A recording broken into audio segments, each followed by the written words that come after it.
সে নিরীহ মানুষ, হয়তো কোনো মিস আন্ডারস্ট্যান্ডিং হতে পারে তার ব্যাপারে, হয়তো ভুল হতে পারে, সে একেবারে নিরীহ একটা মানুষ।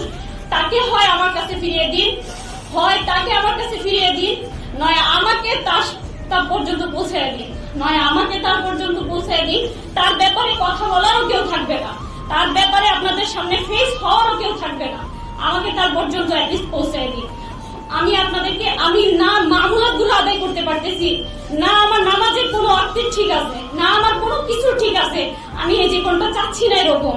আমার দিন শেষে আমার রবের সামনে দাঁড়াতে হবে, দিন শেষে আমাকে আমার রবের সামনে দাঁড়িয়ে ইন্ডিভিজুয়ালি আমার জবাবদিহিটা আমাকেই করতে হবে। আমি এই লাইফটা আর বেয়ার করতে পারতেছি না, আমি আর কোনোভাবেই আমি এটা নিতে পারতেছি না। আমি ফিজিক্যালি প্রচন্ড রকম উইক হয়ে গেছি।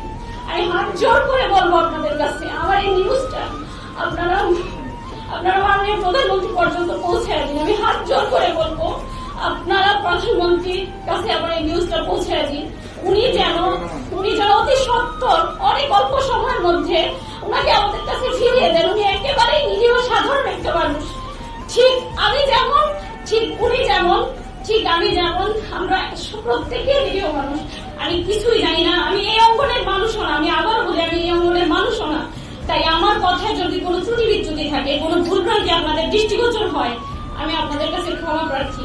আমি মানসিক ভাবে ভালো নেই, আমি শারীরিক ভাবে ভালো নেই। আমার পক্ষ থেকে আমি আপনাদের বোন, আমি ওনাকে অনেক ভালোবাসি, আমি আপনাদের বোন। জাস্ট আমি ওনাকে ফিরে পেতে চাই।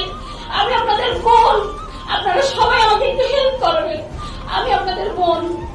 আমি আর এর বেশি কিছু আপনাদেরকে আমি বলতে পারতেছি না, আমি আর বেশি কিছু আর আপনাদেরকে বলতে পারতেছি না, আমি আর পারতেছি না, আমি জাস্ট কিছু পারতেছি না, আমি আর কিছু পারতেছি না।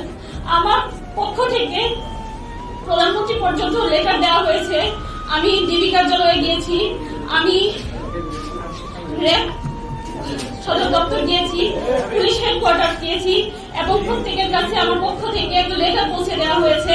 আমি আসার আগে র্যাব হেডকোয়ার্টার থেকে র্যাবের ডিজি স্যারের সাথে দেখা করে এসেছি। উনি আমাকে আশ্বস্ত করেছেন যে আমাদের কাছে নেই, অ্যাটলিস্ট আমাদের কাছে থাকলে আমি আপনাকে ইনফর্ম করতে পারতাম, আমাদের কাছে নেই।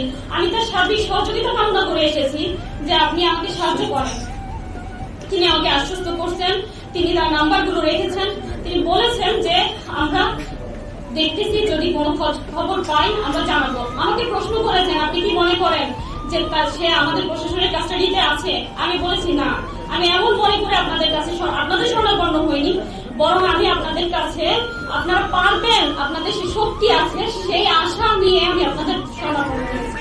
আপনারা চাইলে অনেক অল্প সময়ের মধ্যে সম্ভব, এমন একটা নিরীহ মানুষের উপরে কি জন্য এই ধরনের একটা অভিযান হবে? উনি তো একেবারেই সাধারণ মানুষ, হয়তো কোনো ভুল বোঝাবুঝি হতে পারে। ওনাকে ফিরিয়ে দিন, আল্লাহর ওয়াস্তে ওনাকে ফিরিয়ে দিন। আমাকে একটা সাউন্ড লাইফ লিড করার মতো একটা পরিস্থিতি তৈরি করে দিন। আমি কিছুই করতে পারতেছি না, আল্লাহর ওয়াস্তে ওনাকে ফিরিয়ে দিন। আপনারা চাইলে অনেক কিছু অনেক সহজভাবেই সম্ভব। আমি আপনাদের কাছে আবারও ক্ষমা প্রার্থী যদি আমার কথার মধ্যে কোনো ভুল বিচ্যুতি আপনাদের দৃষ্টিগোচর হয়ে থাকে। আমি আমার কথা শেষ করতেছি, এই মেসেজটুকুই আমার পক্ষ থেকে আপনারা পৌঁছে দিবেন। আমি কথা শেষ করার আগে আপনাদেরকে আবারও ধন্যবাদ জানাচ্ছি।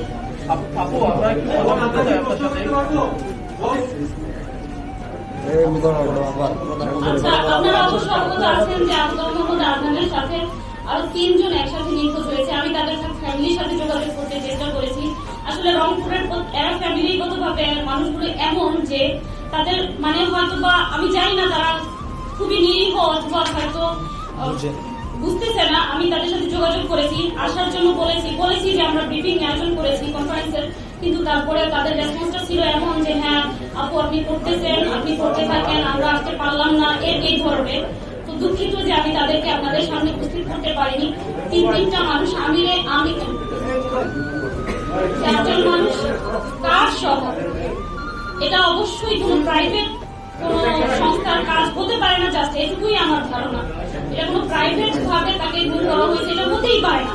প্রশাসন চাইলেই অনেক অল্প সময়ের মধ্যে এটা একেবারে সম্পূর্ণরূপে উদ্ঘাটন করতে পারে, একদম চুলচেরা, আর কিছুই বাকি থাকবে না। এখানে প্রশাসন যদি এখানে করে। অল্প সময়ের মধ্যে এই বিষয়টাই সুরাহা করা সম্ভব।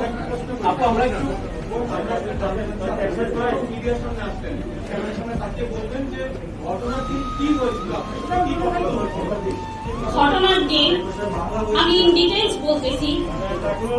ঘটনার দিন উনি আসতেছে যখন 3টা থেকে 3:30,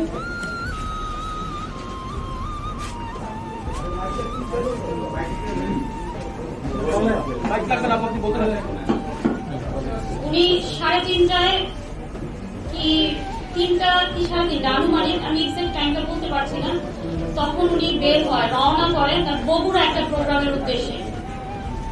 বগুড়া একটা প্রোগ্রামের উদ্দেশ্যে রওনা করে, সাথে ফিরোজ ভাই এবং মুহিত ভাই নামে 2 ব্যক্তি তার সাথে ছিল সফরসঙ্গী হিসেবে।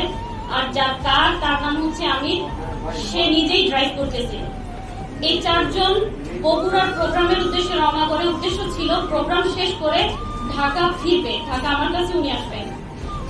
কিন্তু 4টার দিকেই, আমি টাইম এক্স্যাক্টলি আপনাদের বলতে পারবো যদি ফোনটা চেক করি, 4টা কি তার কিছু পরেই উনি আমাকে কল করে বলতেছে, আমি আর কি তাকে কল করে আস্ক করতে চেয়েছি যে কি খাবার, কি রান্না করবো আর কি। সেজন্য উনি খুবই ফেড আপ হয়, খুব রেগে যায় আমার উপরে, যে কিভাবে আছি, কেমন আছি, এই প্রশ্নটা না করে কিভাবে কি খাবো এই প্রশ্ন করতেছো। তখন সে বলতেছে যে আমি আমার পেছনে 2টা বাইক আমাকে ফলো করতেছে, আমার মনে হচ্ছে যে আমাকে 2টা বাইক ফলো করতেছে। তখন আমাকে বললো জাস্ট আমার জন্য দোয়া করো, আমি যেন নিরাপদে বাসায় পৌঁছতে পারি। তখন আমি ওনার উনি খুব রেগে যাওয়ার কারণে আমি আর কোনো প্রশ্ন করিনি, আমি রেখে দিলাম। দেন কিছুক্ষণ পরে উনি নিজেই আমাকে আবার কল করে বলছে যে ঠিক আছে রান্না করো, আমরা 4 জন আসতেছি। হ্যাঁ আলহামদুলিল্লাহ, এখন আর বাইকগুলো দেখা যাচ্ছে না। কিছুক্ষণ বলতে তাও প্রায় 20 থেকে 25 কি আধা ঘন্টা পরে আর কি আমাকে আবার বলতেছে যে এখন আর ওই বাইকগুলো দেখা যাচ্ছে না। তারপর এই পর্যন্ত মাঝখানে মধ্যে ওনার সাথে আমার অসংখ্য বার কথা হয়, কতটুকু এলা কি আর কতটুকু এলা আস্ক করলেই, এটা উনি সবসময় ওনার একটা অভ্যাস, উনি আমাকে একটা ম্যাপ স্ক্রিনশট দিয়ে পাঠায় দেন হোয়াটসঅ্যাপে। তো ওই দিনও অনেকগুলো ম্যাপ শেয়ার করছে যখন যেখানে ছিল। লাস্ট আমি যখন ওনাকে কল করি 2টার দিকে, মেবি উনি কারে ঘুমিয়ে পড়েছে, এজন্য আমার কলগুলো রিসিভ করতে পারে। লাস্ট কলগুলো শুধু হয়তো ঘুম ভাঙছে পরে উনি আমাকে একটা ম্যাপ শেয়ার করে, সেই ম্যাপটা শেয়ারের লাস্ট টাইমটা ছিল 2:37। তো আমারও চোখ লেগে গিয়েছিল, আমি হুট করে যেই দেখলাম যে ম্যাপটা 2:37-এ শেয়ার করা, তারপরে তো চলে আসার কথা। ওখানে শো করতেছিল ডেস্টিনেশন 18 মিনিট, মানে 18 মিনিটের মধ্যে উনি মিরপুর ইন করবে এরকম। তো আমার যখন চোখ খুলে আমি দেখতেছি প্রায় 2:45, তারপর তাড়াতাড়ি চলে আসবে, আমি খাবারগুলো রেডি করবো। আমি হুড়মুড়িয়ে উঠি, উঠার পরে আমি ওয়েট করতেছি, হতে পারে কোনো কারণে লেট হইতে পারে। আমি 3:30 প্রায় 4টা অব্দি ওয়েট করে আবারও কল করি, 3টার দিকে কল করি ওনার ফোনে, 3টা কি তার একটু পরে। তখন থেকে ফোনটা সুইচ অফ পাই। তারপরে আমি কিছু মনে করি হতে পারে তার ফোনে চার্জ নেই। তারপর আরো কিছুক্ষণ পরে আমি আমিরের নাম্বারে, যার কার ড্রাইভ যে করতেছিল, তাকে কল করি। কল করার পর তার ফোনও সুইচ অফ পাই। তখনই আমার কাছে একটু সন্দেহ হয়। তারপর থেকে আমি লাগাতার ট্রাই করতে থাকি, আর একটু ওয়েট করি, এভাবে 5টা বেজে যায়। 5টার পরে আমি যাদেরকে চিনি বা ওনার সাথে যারা মোটামুটি চলাফেরা করে, এদেরকে আমি নক করা শুরু করি।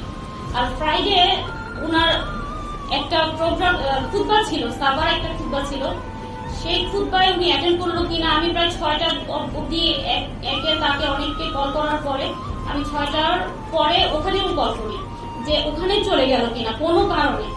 তারাও বললো যে না, এখানে আসেনি। এই ছিল ঘটনা।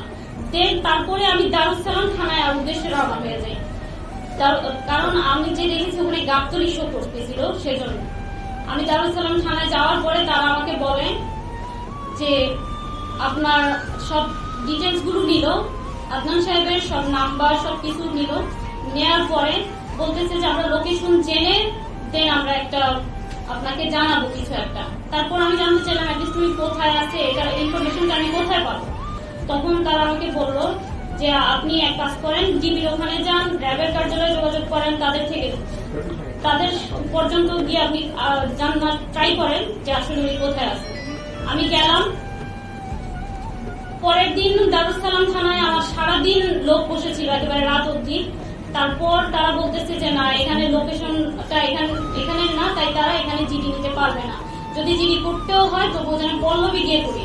তো পল্লবী যাওয়ার পরে তারাও বিষয়টা আমলে নেয়নি, একই কাহিনী করলো যে আমি লোকেশন দেখবো, দেন আমরা জানাবো। সেম আমি ওভাবে বসে থেকে চলে আসি। তারপর আবার লাস্ট আমি কিবার আমার কাছে দিন রাত সব সমান, ডেট তারিখ সব সমান, তাই আমি এখনো বলতে পারবো না আজকে কত তারিখ কিংবা আজকে কি বার। তো আমি তারপর পল্লবী থানায় মেবি গতকালের আগের দিন রাতে আমি গিয়ে ওনার একটা পার্সোনাল নাম্বার আছে এটা শেয়ার করি যে স্যার আমার একটা ভুল হয়ে গেছে, পাবলিকটা দিয়েছিলাম, পার্সোনালটার কথা আমি ভুলে গিয়েছিলাম। পার্সোনালটা দেওয়ার পর ওইটা থেকে তারা বললো, ওটা দেখে ওটার লোকেশনের কথা বলেনি, তাৎক্ষণিকই ততদিনে হয়তো মিডিয়ায় বিষয়টা চলে আসছে। তো গত পরশু রাতে তাৎক্ষণিক তারা একটা অভিযোগ নেয়।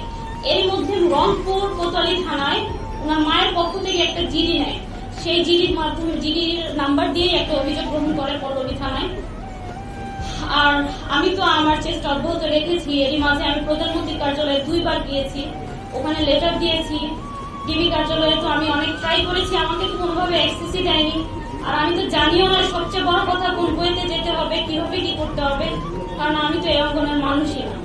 বাধ্য হয়ে শুধুমাত্র উনার জীবনটার কথা ভেবে উনার জন্য আমার যন্ত্রণার জায়গা থেকে, আমার আর্তনাদের জায়গা থেকে আপনাদের সামনে ফেস হতে হয়েছে। আমি কখনোই ফেস হতে চাইনি।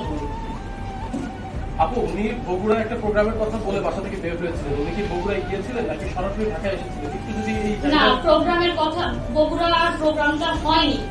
ওই মেবি আমার সাথে তো তার ডিটেলস আর কথা হওয়ার সুযোগ ছিল না। আমি ভাবছিলাম বাসায় এনে দেন আমিও তাকে আস্ক করবো যে আসলে কি কারণ ছিল, কি হয়েছিল প্রতিমধ্যে, কারণ সে খুব রেগে গিয়েছিল আমার উপরে। সেজন্য আমি আর তাকে ওখানে কিছু জিজ্ঞেস করিনি, শুধু এতটুকুই জানতে পেরেছি যে ওই দিন আর প্রোগ্রামটা উনি অ্যাটেন্ড করেনি। আপনার কি মনে হচ্ছে আসলে কারা দিতে পারে কাদের কাছে? যে উনি কোনো রাজনৈতিক দলের আশ্রয় প্রশ্রয় কখনো ছিল না এবং কোনো বক্তব্য কখনো কোথাও দেয়নি, কিন্তু আপনার ভাষ্য মিলের কাছে যখন কথা হয়েছে তখন তিনি এক পর্যায়ে বলেছেন যে উনি গাড়ি তার গাড়ি ফলো করেছে। এই ধরনের কথা বা নেভার, না, এই ধরনের কোন সিচুয়েশনের সম্মুখীন আমি কখনোই হইনি, কখনো উনি বলেও নি, কখনো উনি বলেন। তবে উনি এমনিতে যখন এগুলো নিয়ে কথাবার্তা বলতো, মসজিদে খুতবা বা লেকচারে যেত, মাঝে মাঝে বিচ্ছিন্ন কিছু ঝামেলার সম্মুখীন উনি হতো। সেজন্য হয়তো উনি এই যে বিষয়গুলো দেখা যায় ওনার লেকচারে উনি তুলে ধরেছে যে দেখা ইসলামের কথাগুলো বললে বা হক বিষয়গুলো যদি জি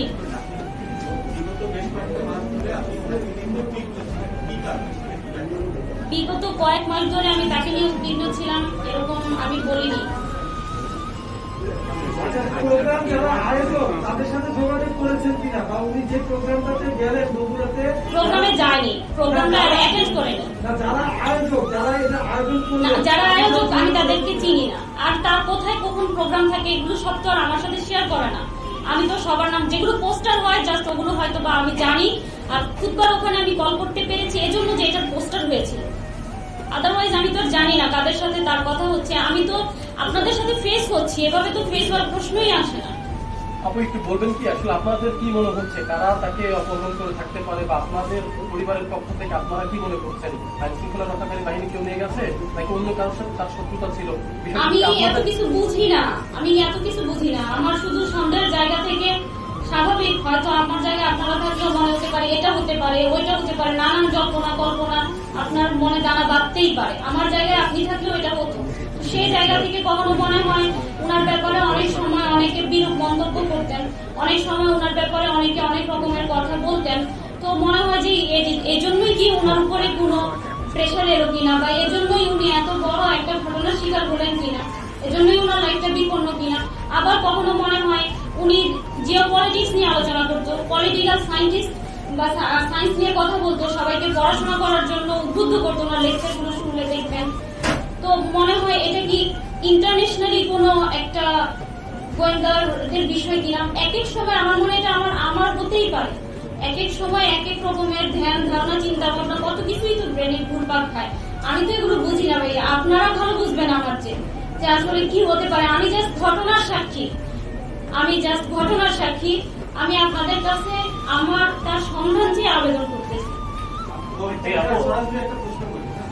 সম্প্রতি কিন্তু আপনি জিওপলিটিক্সের কথা বলেছেন, ইসলামিক জিওপলিটিক্সের যে জায়গা, ফিলিস্তিন এবং ইসরায়েলের ঘটনা নিয়ে ওনার অবস্থানকে কি বলছেন? ফিলিস্তিন ইসরায়েলের বিষয় নিয়ে ওনার অবস্থান বলতে আপনি কি আজ করতেছেন?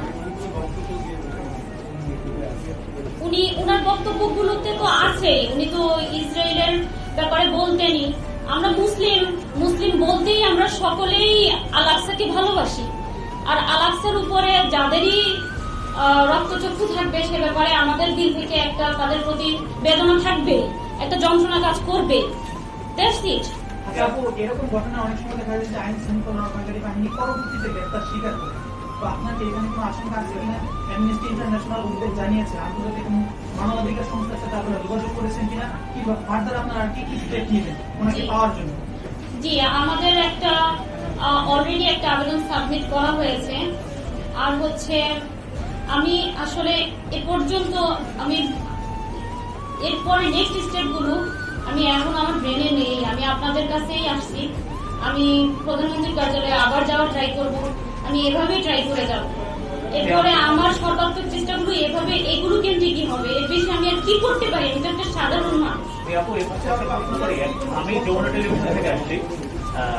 সেটা হচ্ছে আমাদের আসলে ব্যক্তিগত জীবন নিয়ে আমাদের কোনো ইয়ে নেই। তারপরেও যেহেতু উনি মিসিং এবং এটা নিয়ে সারা বিশ্ব নিয়ে আলোচনা হচ্ছে বাঙালিদের মধ্যে, কিন্তু তার আবু তহা মোহাম্মদ আদনান, এই আমরা জানি তার নাম আফজালুল আদনান, তো আবু তহা মোহাম্মদ আদনান এবং তার এই যে পরিচিতি, এইটা উনি আসলে কিভাবে হয়ে উঠলেন এটা একটু বলবেন? তার আসলে ব্যাকগ্রাউন্ড, তার পড়াশোনা বা এক্সাম? ওটা হচ্ছে তার আইডি কার্ডের নেই। আর আবু তহা মোহাম্মদ আদনান দিয়ে তার অফিসিয়াল পেজ গুলো চলতো, ইউটিউবে এই নামটা দেওয়া ছিল, যার জন্য এই নামটাতেই উনি পরিচিত। আর পড়াশোনার ব্যাকগ্রাউন্ড হচ্ছে উনি ফিলোসফিতে মাস্টার্স করেন। দেন উনি সালাফি মাদ্রাসা থেকেই অ্যারাবিকের উপরে বিভিন্ন অনেক টিচারের থেকে, অনেক মুরব্বীদের থেকেই শিক্ষা গ্রহণ করেন। তবে উনি এমন না, আমি আবারও বলতেছি, কথাটা আমি শুরুতে বলছি যে উনি সালাফি কিংবা হানাফি কিংবা হাম্বলি কিংবা কওমি কিংবা দেওবন্দি কিংবা আহলে হাদিস, উনার এরকম কোনো পরিচয় নেই। উনি সবার থেকে উনি সংকীর্ণ মনের ছিলেন না। উনি হকটা সব জায়গা থেকে গ্রহণ করতেন এবং উনি প্রচুর পড়াশোনা করতেন, অনেক বেশি পড়াশোনা করতেন। জাস্টিস তকি উসমানীর বইগুলো উনি পড়তেন। আমার বাসায় যে বইগুলো আছে, রংপুরে ওনার যে বইগুলো আছে, এগুলো মানে সব বাইরের স্কলারদের বই আছে, অনেক মানে উনি সবার থেকে এলেম নিতেন। উনিও তো সাধারণ একটা মানুষ, আর ব্যাকগ্রাউন্ড ওনার জেনারেল। আপনি রাজনীতির সাথে যুক্ত না, রাজনীতির সাথে যুক্ত থাকার অপরাধ মনে করেন? আমি একটু বুঝি না, আমি রাজনীতি কি জিনিস জানিও না।